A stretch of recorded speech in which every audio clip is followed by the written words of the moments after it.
päris suur protsent nende taaskasutuste ringilt tulnud prillide seas on tegelikult täiesti Hiina prilliraame. Mis see Hiina prilliraam minu jaoks tähendab, sest tegelikult ju brändiprillidel on ka kirjus sees, et made in China, aga päris selline AliExpressi demuraam või selline odav €2 prilliraam.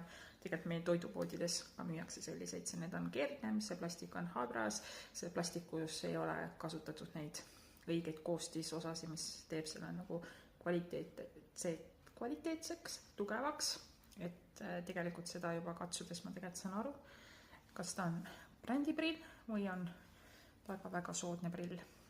Aga need prilliraamid, mis mulle toodud on, siis ma saadan need ikkagi teisele ringile, kas siis sangade näol või ninapattide näol või mis iganes, või panen lihtsalt ka terves sellesse raami, panen ilusad uued prillid.